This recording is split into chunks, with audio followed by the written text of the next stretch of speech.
మా గ్రామస్తులు మా శ్రేయోభిలాషులందరూ కూడా కలిపి ఎల్వి ప్రసాద్ ఐ ఇన్స్టిట్యూట్ ఆధ్వర్యంలో డాక్టర్ నీలకంఠాపురం శాందార్ జైరామ్ కంటి ఆసుపత్రి మొత్తం తయారైంది.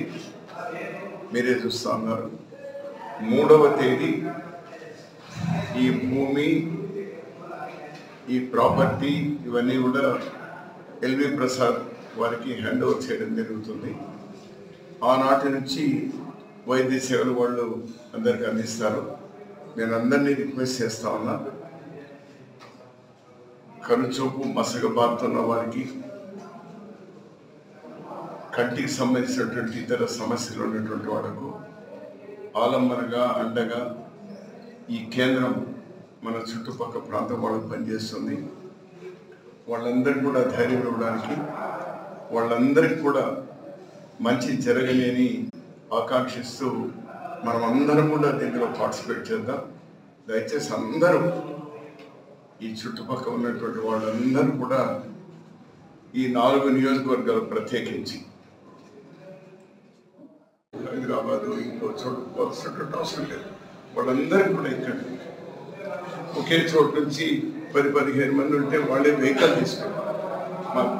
మన నీలకంఠాపురం దేవస్థానం తరఫున ఒక వెహికల్ కూడా ఇవ్వబోతున్నారు త్వరలో. అంటే వాళ్ళు నాకు చెప్పినటువంటి 3వ తేదీ నుంచి ఇది ప్రారంభమవుతుంది. 1వ తేదీ నుంచి డిసెంబర్ 1వ తేదీ నుంచి ఫుల్ ప్లేట్ ఆపరేషన్లు స్టార్ట్ అవుతుంది, సర్జరీలు కూడా స్టార్ట్ అవుతుంది అని చెప్పినారు. దీనికి తోడ్పడినటువంటి వాళ్ళందరికీ కూడా నేను కృతజ్ఞతలు తెలియజేస్తూ ఆ రోజు కూడా వేదిక మీద రోజు కూడా ఒక 250 మంది అందరికీ సార్ చెప్పినట్టు నా పేరు రాజశేఖర్, నేను అసోసియేట్ డైరెక్టర్ ఆల్ న్యూ ప్రాజెక్ట్స్కి.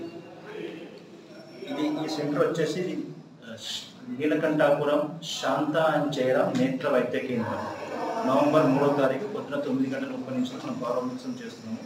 మధ్యాహ్నం నుంచి అందరికీ పేషెంట్స్కి డెడికేట్ చేస్తున్నాము, కమ్యూనిటీ ఉన్న వాళ్ళందరూ. సో ఇది మా నెట్వర్క్లో ఎల్వి ప్రసాద్ 3 రాష్ట్రాల్లో ఉంది. ఆంధ్ర, తెలంగాణ, ఒడిశాలో ఉంది, మేజర్ కర్ణాటకలో ఉంది.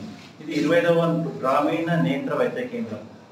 ఈ కేంద్రం యొక్క ముఖ్య ఉద్దేశం అంటే ఇది 5 లక్షల జనాభాకి, ఈ చుట్టుపక్కల నీలకంఠాపురం ఉన్న 5 lakhs to 1 million పాపులేషన్కి కంటి సమస్యతో పాటు ఎవరు బాధపడకుండా ఉద్దేశంతో ఇక్కడ అందరూ యూటిలైజ్ చేసుకోవాలని చెప్పి